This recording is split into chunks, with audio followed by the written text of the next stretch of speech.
एकेकाळी स्वच्छ आणि सुंदर असणारं कोल्हापूर अलीकडे अस्वच्छतेच्या आणि अतिक्रमणाच्या विळख्यात सापडलंय. कोल्हापूर महानगरपालिकेतील अधिकारी आणि कर्मचारी नेमकं करतात तरी काय, याचा एस न्यूजनं घेतलाय सविस्तर आढावा.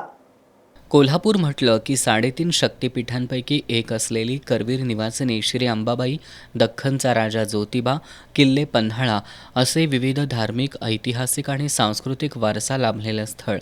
त्यामुळं कोल्हापूरला एक वेगळं महत्त्व प्राप्त झालंय.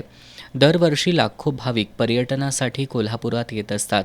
हेच कोल्हापूर एकेकाळी स्वच्छ आणि सुंदर होतं. मात्र अलीकडं महानगरपालिकेतील अधिकाऱ्यांची अनास्था आणि दुर्लक्षामुळं कोल्हापूर हे अस्वच्छतेच्या आणि अतिक्रमणाच्या विळख्यात सापडले. कोल्हापुरातील मध्यवर्ती बसस्थानक परिसर, गोकुळ हॉटेल समोरील रस्ता, व्हीनस कॉर्नर परिसर, दसरा चौक, महानगरपालिका परिसर, बिंदू चौक, मिरजकर तिकटी, Laxmipuri, Gangawesh, Mahadwar road, Rankala stand, Rankala crusher चौक, टेमलाई नाका, कावळा नाका ते शिरोली नाका रस्ता, RTO ऑफिस अशा विविध ठिकाणी वेगवेगळ्या माध्यमातून मोठ्या प्रमाणात अतिक्रमण झालेलं दिसून येत आहे. अतिक्रमणाबरोबरच वाहतूक समस्या आणि अस्वच्छता देखील मोठ्या प्रमाणात दिसून येते. महानगरपालिकेच्या अतिक्रमण निर्मूलन विभागाकडून काही ठराविक भागात एखाद दुसरी कारवाई केली जाते. मात्र कारवाई करून अतिक्रमण मुक्त केलेला परिसर काही तासातच पूर्ववत दिसून येतो. अतिक्रमण विभागाची कारवाई म्हणजे तू मारल्यासारखं कर, मी रडल्यासारखं करतो अशीच अवस्था आहे. काही ठराविक परिसर सोडले तर कोल्हापूर शहरातील अनेक अतिक्रमित परिसर अतिक्रमण विभागाला दिसूनच येत नाहीत. रंकाळ्याच्या सभोवती बेकायदेशीर हातगाड्यांनी व्यापलेला परिसर पाहिला तर रंकाळ्यापेक्षा खाऊगल्ली झाल्याचं दिसून येतंय.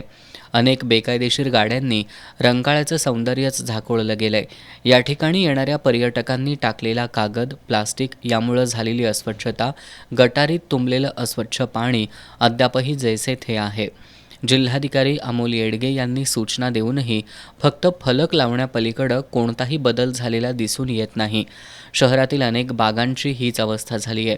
मध्यवर्ती बसस्थानक परिसरात हातगाड्यांचं अतिक्रमण, रिक्षा चालकांचा रिक्षा रस्त्यात लावण्याचा हेकेखोरपणा, गोकुळ हॉटेल नजीकच्या रस्त्यावर असलेलं बेशिस्त गाड्या parking, Venus corner, Dasara Chowk, बिंदू चौक, मिरजकर तिकटी, लक्ष्मीपुरी बाजारपेठ आणि मुख्य रस्ता, गंगावेश परिसरात असणारं रिक्षांचं आणि खासगी गाड्यांचं बेशिस्त पार्किंग, महाद्वार रोड, रंकाळा स्टँड, क्रशर चौक, टेमलाई नाका, कावळा नाका ते शिरोली नाका मुख्य रस्ता, RTO ऑफिस परिसरातील हातगाड्या आणि रस्त्यावर कुठेही लावलेली वाहनं, ताक पिण्याच्या गाड्यासमोर असणारं बेशिस्त पार्किंग, पार्वती टॉकीज नजीकच्या रस्त्यावर असणारं बेशिस्त पार्किंग, कसबा बावड्याच्या मुख्य रस्त्यावर असणारं पार्किंग आणि अतिक्रमण, शाहूपुरी गल्ल्यातील पार्किंग, हातगाड्या, पानटपऱ्या, मोठमोठे अनधिकृत फलक, दुचाकी आणि चारचाकी, मोठमोठे कचऱ्याचे ढीग, राजारामपुरीत रस्त्यावर उघड्यावर पडलेली चेंबर्स आणि दुर्गंधयुक्त कचरा याकडं कोल्हापूर महानगरपालिकेचा अतिक्रमण निर्मूलन विभाग,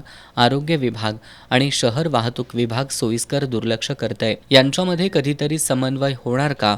कोल्हापूरला पडलेला अतिक्रमण आणि अस्वच्छतेचा विळखा पूर्णपणे काढण्याचा प्रामाणिकपणे प्रयत्न होणार का?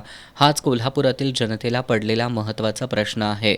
एस न्यूजसाठी कॅमेरामॅन विजय जाधवसह उत्तम पाटील.